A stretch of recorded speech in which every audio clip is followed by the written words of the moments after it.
So what happens when the titan of tech YouTube with $1 million studio and a 17-man team drops an app?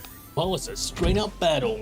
Today, I thought we'll compare MKBHD's wallpaper app, Panel, in a head-to-head battle versus my very own Epic Live Wallpapers, an app so good it's currently banned from the Play Store. So what do you think is going to come out on top? Unlimited money or straight up passion? Let's find out. Now, with MKBHD's reputation built on giving honest reviews and destroying outright bad products, you would expect his first app to be somewhat amazing, mind-blowing, exceptional, right? Yeah, just like the rest of you guys, I was a bit surprised he released a wallpaper app. Man's walking into my territory. Now, unlike most other tech YouTubers, my channel's been focused primarily around Android customization. So taking your phones and giving you guys custom setups every week with unique live wallpapers which I had animated.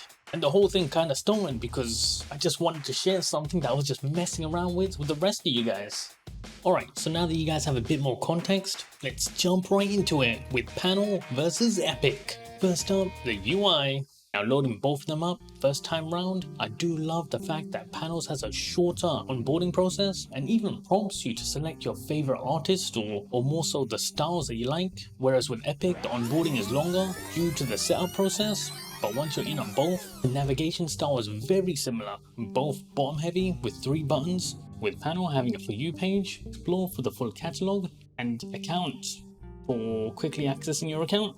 Now as for any of the searching you want to do, it's located right here on the search button, which in itself isn't really that great. Okay, I can search for green, red, pink wallpapers, 3D, illustration, blue illustrated, a collection, or singles. Now you can additionally type what you're looking for, but I don't know, I think if you had some more categories or a breakdown that would have been a bit better.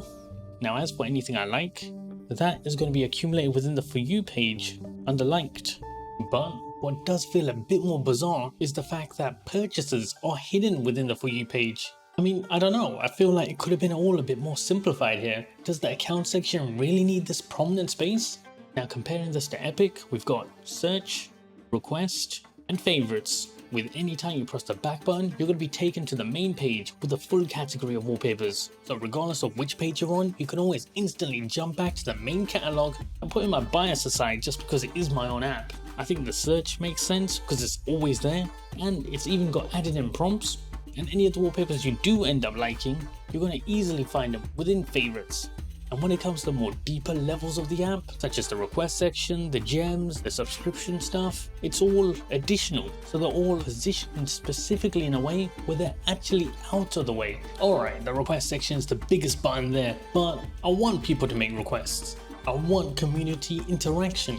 As for everything else, they're all secondary, but they're always there just in case people want to access them. Next up, the free experience.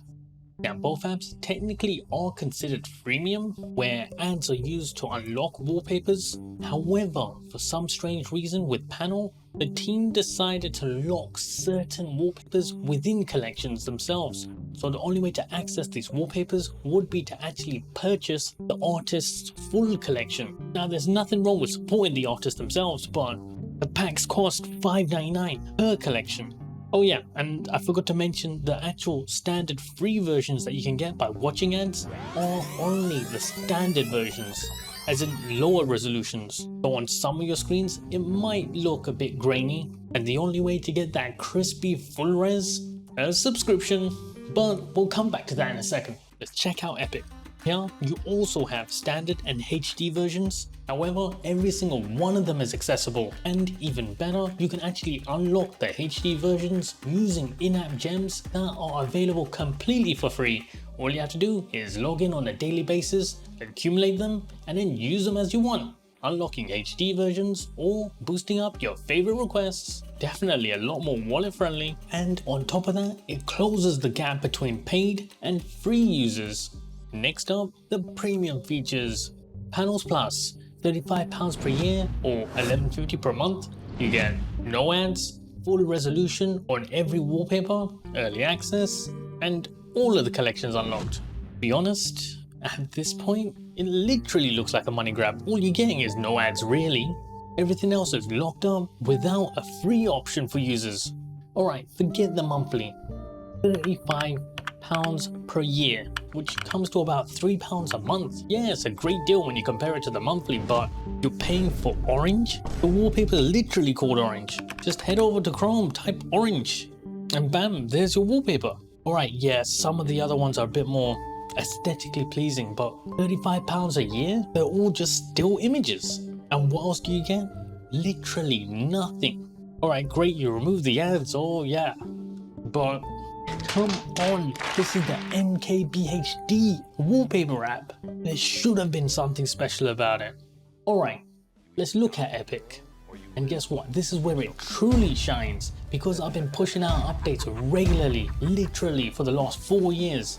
I made sure that when I pushed out a subscription model, the features and benefits actually were unique. Not only am I removing ads, of course, how could I not? But I'm also adding 2 extra functions into the app. The dual wallpaper feature, which allows users to have 2 different wallpapers, one for the home screen and one for the lock screen, set at the same time. So anytime you lock your phones or unlock your phones, your wallpaper switches up. And then on top of that, you've also got the playlist. You select 3 of your favorite wallpapers, and then you set how often you want them to change, and there you go. Literally every minute, hour or day, your wallpapers are going to automatically be switching up. And yeah, auto-renewable subscription? It's a feature, right? Now of course, one is a static image wallpaper app, and the other a live wallpaper app. Is it really fair to compare the two? I think so. Wallpapers are wallpapers, live or not. And of course, every time someone checks out an app, there's got to be costs involved with servers and so forth. So ads are kind of needed to balance it out and keep things free. But for those users that choose to actually subscribe and support the app, there has to be something more. They deserve more.